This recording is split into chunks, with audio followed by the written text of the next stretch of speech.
Cantonment కు రావాల్సిన 100 కోట్ల రూపాయల నిధుల కోసం సీఎం ఇంటి ముందు ధర్నా చేయాలని ఎమ్మెల్యే శ్రీ గణేష్ కు నామినేటెడ్ సభ్యురాలు బానుక నర్మదా మల్లికార్జున్ సూచన చేశారు. కావాలంటే తాము కూడా సీఎం ఇంటి ముందు ధర్నాకు వస్తామని బానుక చెప్పారు. కంటోన్మెంట్ విలీనామా లేదా ఎన్నికల కన్న అంశాలను కేంద్రం రాష్ట్ర ప్రభుత్వాలు చూసుకుంటాయని ఆమె తెలిపారు.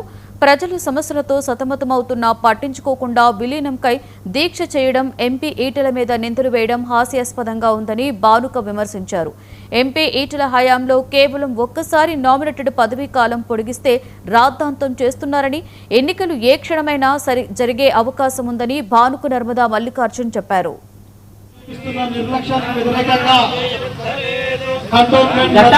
ఇక్కడ మల్కాజ్గిరి పార్లమెంట్ ఎంపీ గారు ఆయన డిఫెన్స్ కమిటీ మెంబర్ కూడా.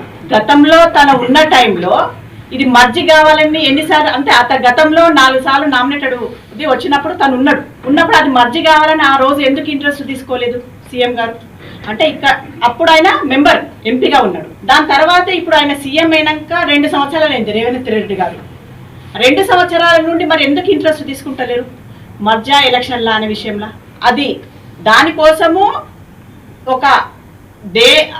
తనకు అవగాహన లేదు. ఎందుకంటే అప్పుడు ఆయన ఎన్నులు ఉన్నాడంటే బీఆర్ఎస్ పార్టీలో ఉన్నారు ఇప్పుడున్న ఎమ్మెల్యే గారు. ఆయన కాంగ్రెస్ పార్టీ ఎంపీ అయితే ఈయన బీఆర్ఎస్ పార్టీలో అప్పుడు ఉన్నారు కాబట్టి తనకు తెలియదు ఆ విషయం. ఇప్పుడు భూములన్నీ పోతున్నాయి పబ్లిక్లీ, దాని గురించి ఏం స్పష్టత ఇస్తున్నారు అంటే ఎంత పోతుంది, వాళ్ళకు నష్టపరిహారం ఎంత ఇస్తున్నాము, 3 వంతులా 4 వంతులా అనేది దాని మీద పోయి మనం ఫైట్ చేద్దాం. ప్రజలకు ఇంతవరకు వాళ్ళకు నష్టపరిహారం అనేది చెప్పనే లేదు. ఎంత ఇస్తున్నాం అనేది వాళ్ళకు తెలియదు. ప్రజలకు వాళ్ళు నిద్రలేని రాత్రులు గడుపుతున్నారు ప్రజలు. ఎప్పుడు పోతుంది, ఎంత పోతుంది, అసలు మనకు వస్తుందా రాదా అన్న టెన్షన్.